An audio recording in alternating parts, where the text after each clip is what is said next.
ओम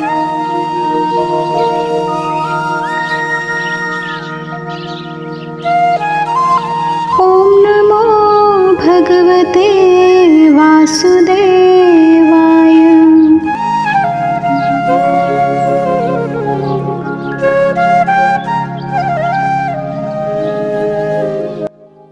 अध्याय 1 अर्जुन विषाद योग। श्लोक 20।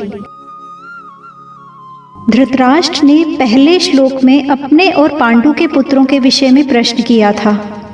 उसका उत्तर संजय ने दूसरे श्लोक से 19वें श्लोक तक दे दिया। अब संजय भगवद गीता का आरंभ कैसे हुआ उसे आगे के श्लोक में बताते हैं। अथ व्यवस्थितान् दृष्ट्वा धार्तराष्ट्रान् कपिध्वजः प्रवर्ते शस्त्रसम्पाते धनुरुद्यम्य पाण्डवः ऋषिकेशं तदा वाक्यं मिदमहामहीपते।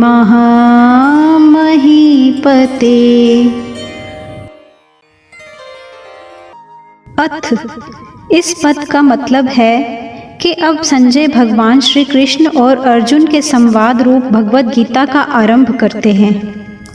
18वें अध्याय के 74वें श्लोक में आए इति पद से यह संवाद समाप्त होता है। ऐसे ही भगवद गीता के उपदेश का आरंभ उसके दूसरे अध्याय के 11वें श्लोक से होता है और 18वें अध्याय के 66वें श्लोक में यह उपदेश समाप्त होता है।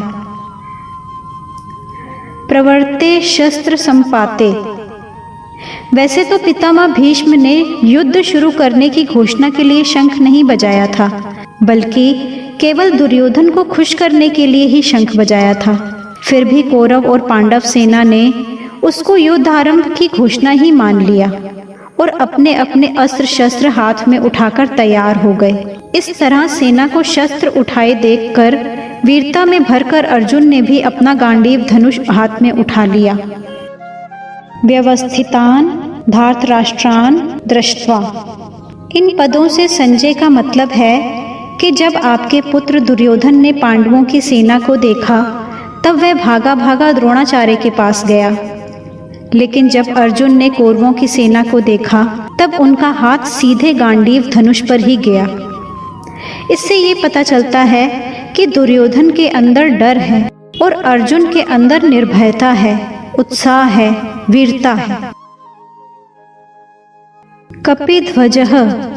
अर्जुन के लिए कपिध्वज विशेषण देकर संजय धृतराष्ट्र को अर्जुन के रथ की ध्वजा पर विराजमान हनुमान जी का स्मरण कराते हैं। जब पांडव वन में रहते थे तब एक दिन अचानक वायु ने एक दिव्य सहस्त्रदल कमल लाकर द्रौपदी के सामने डाल दिया। उसे देखकर द्रौपदी बहुत खुश हो गई और उसने भीमसेन से कहा कि वीरवर, आप ऐसे बहुत से कमल ला दीजिए। द्रौपदी की इच्छा पूरी करने के लिए भीमसेन वहां से चल पड़े। जब वे कदली वन में पहुंचे तब वहां उनकी हनुमान जी से भेंट हो गई। उन दोनों की आपस में कई बातें हुई। अंत में हनुमान जी ने भीमसेन से वरदान मांगने के लिए कहा तो भीमसेन ने कहा कि मुझ पर आपकी कृपा बनी रहे।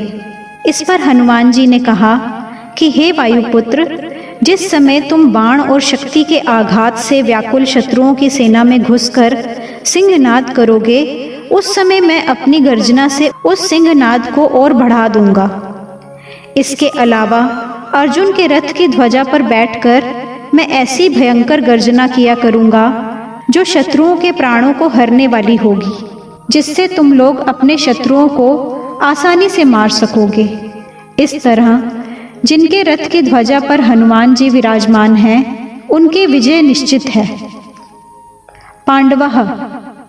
धृतराष्ट्र ने अपने प्रश्न में पांडवः पद का प्रयोग किया था, इसलिए धृतराष्ट्र को बार बार पांडवों की याद दिलाने के लिए संजय पांडवः शब्द का प्रयोग करते हैं। ऋषिकेशम तदा वाक्यमिदमाह महीपते। पांडव सेना को देखकर दुर्योधन तो गुरु द्रोणाचार्य के पास जाकर चालाकी से भरे हुए वचन बोलता है, लेकिन अर्जुन कौरव सेना को देखकर जो जगत गुरु हैं, अंतर्यामी हैं, मन बुद्धि आदि के प्रेरक हैं, ऐसे भगवान श्री कृष्ण से शूरवीरता, उत्साह और कर्तव्य से भरे हुए वचन बोलते हैं। अपने बच्चों को अच्छे संस्कार दें और उनको एक अच्छा इंसान बनने में हेल्प करें। एक अच्छा जीवन जीने में भगवत गीता हमारा मार्गदर्शन करती है। अगर आपको अच्छा लगे तो इस चैनल को सब्सक्राइब करें और बेल आइकॉन पे प्रेस करें।